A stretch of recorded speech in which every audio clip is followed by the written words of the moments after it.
Back in 2011, we got Ocarina of Time 3D, and I was like, fuck yeah, Ocarina of Time on the go.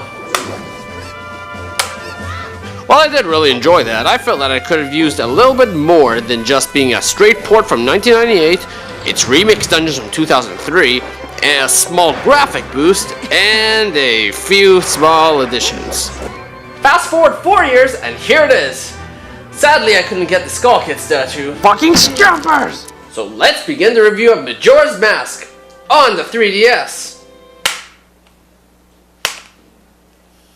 The story takes place after Ocarina of Time. No, not that timeline where Wind Waker happened. The other timeline where Link returned to the past after defeating Ganondorf in the future. Once again, fuck this timeline crap. Basically, Link reported Ganondorf to Zelda, and so Twilight Princess happened.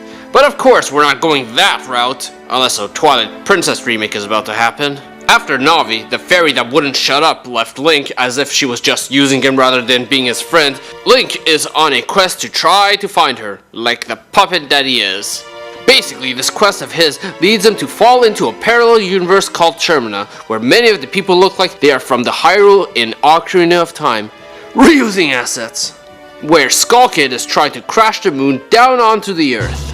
You know, Skull Kid, from Ocarina of Time.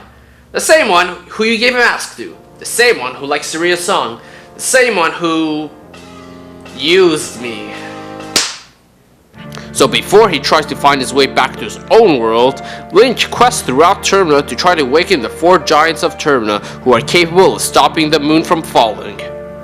As well, the happy mask salesman has also tasked Link to find the Majora's Mask, which was stolen from him by Skull Kid, which is also how he apparently got his powers. From here, the gameplay is like and isn't like your average Zelda. Basically, like a regular Zelda game, it is an action-adventure that requires you to adventure throughout the land and tackle a set number of dungeons where you solve various puzzles, defeat enemies, and the dungeon boss to collect the key item to advance the story. The key item in this, however, is gathering the boss's remains in the form of a mask, which all 4 are needed in order to bring the giants to stop the moon from falling. While you do go and awaken the giants by finishing each dungeon, you are on a 72-hour time limit before the moon drops. Wow, well, they're being extra generous here. That, or maybe this is the longest Zelda game ever! Wait, isn't this going a little fast? Even though it's called the 72-hour time limit, it's far, far shorter. This, however, doesn't mean that the game restricts you to that time limit, as you are able to travel to the beginning of those 3 days using the Song of Time. The downside to that, however, is that you lose all the progress you made in those 72 hours, except you're able to keep all your important items like the bow and hookshot, the songs, and the boss's remains, so you don't have to tackle those dungeons again. So you better get the song that lets you enter the dungeon easily before you warp back in time, as you may need those 3 days to complete the dungeon alone. This brings me to my next point of how Termina functions. Because of the 72-hour time limit, the entire world literally functions on a schedule. This is a unique feature to Majora's Mask only, as it's the only Zelda game to do this, and it's one of its shining examples of what makes it so amazing. Unlike many Zelda games, this one only has 4 dungeons, and while it might seem short because of that, it isn't. This is due to the fact that there are a number of story-based quests that are both side quests and main quests with the residents of Termina that may span throughout all 3 of those days in the game. Some of which can involve just incidents in their lives that may be troubling them, or the fact that you may witness their worry about how the moon is getting closer and closer. You know, I question, why does everyone talk about just its size? I mean, it has a face, why doesn't anyone talk about that? Now seriously, if I flipped these curtains and I saw that the moon was bigger and had a face, I think I'd notice the face first. Wow, won't you look at that size? I wonder if it's gonna crash. The best part about these side quests is the fact that these rewards are rather rewarding actually, unlike many other Zelda games where you just get like rupees and heart scales most of the time. Well, yes, they are still a reward you can get in this game, but it is to a far lesser extent compared to some of the bigger rewards you can get in this game. But even in the main quest, there are story-based quests one must do before they could enter each dungeon, as each area is suffering their own problems which Link must tackle and solve in order to get a special song that lets him enter the dungeons easily. So basically, this is a Zelda game that has a lot more focus on outside the dungeons, and in my opinion, it is done fantastically too, without feeling like the game has short-handed you on dungeons. Especially with the amount of mini dungeons you are required to do in order to build up to the main dungeons, and even in side quests you are required to do mini dungeons at times. One of the biggest features of this game, however, is masks. Ocarina of Time had masks, but they didn't really do much except serve as trade material for a rupee quest, see different dialogue, and talk to big rocks like the mental patient that Link is. The most important of these are transformation masks, which you gain on the main quest that let you transform into a Deku Scrub, a Goron, a Zora, and each with their own special abilities, fighting style, and even instruments. So if you had fun playing notes on the Ocarina, you can now play it on 3 other instruments too. There are also a whole variety of other masks you can get in the game, such as one that lets you run really fast, which I highly recommend you get early in the game because it's so fun running as a faster Link. As well, let's not forget that Link also has a new fairy called Tattle. She's basically an upgraded Navi who... Hey, listen!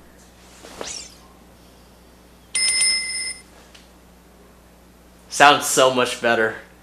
Now for those of you who played the original, you may be wondering if it's worth getting this version and what may be different about it. First off, and possibly the best change, is that they fixed the saving mechanic. Originally, the only way you could do a permanent save was by playing the Song of Time and going back in the past, while you could only temporarily save at an owl statue. This meant that if you turned off your console by only saving at the owl statue, you would lose all the progress that you had made since the last time you had played the Song of Time. So with the ability to permanently save at the owl statues combined with new feather statues that also let you save, the tediousness of the old system are removed. As well, remember the Song of Double Time, which originally let you skip to either dawn or night? Well, now it lets you pick exactly what hour you want to skip to. Originally, you had to wait for an event to start, just waiting, and thus just simply wasting time.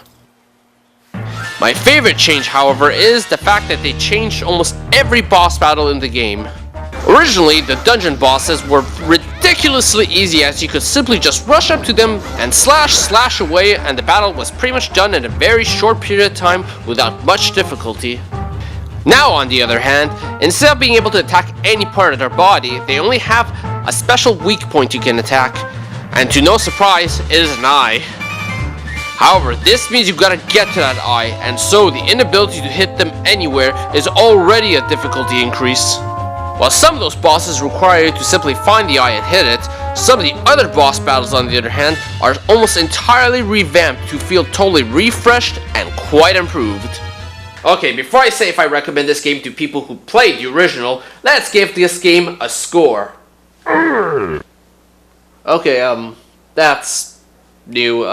I used to just give scores like this. Yeah, let's begin. This is, as the original was, one of the best Zelda games out there.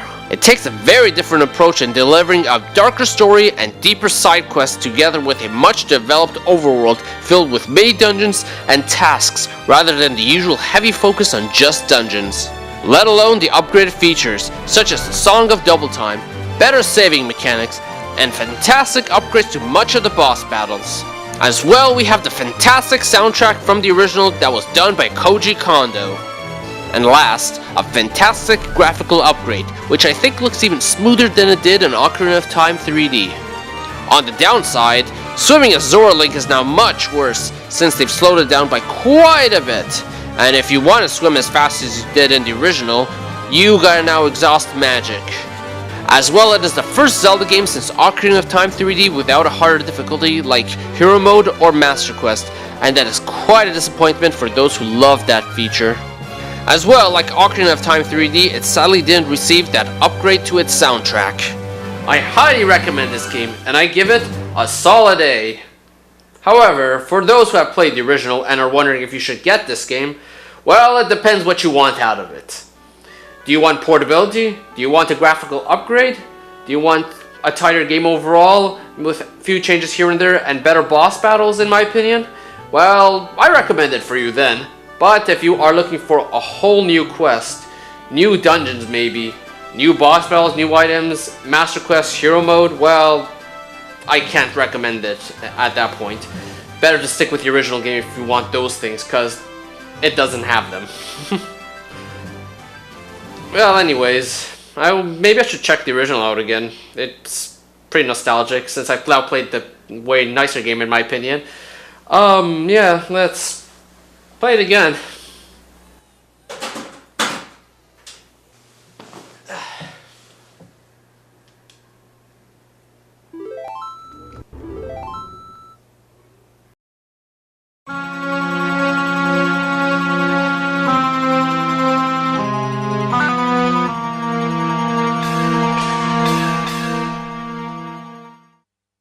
Hey guys, thank you for watching the Obsessive Gamer Show. Subscribe and like, and you can click the top left to subscribe right now. And why don't you watch these two videos right here? And if you already have watched them before, watch them again. So, thank you for watching.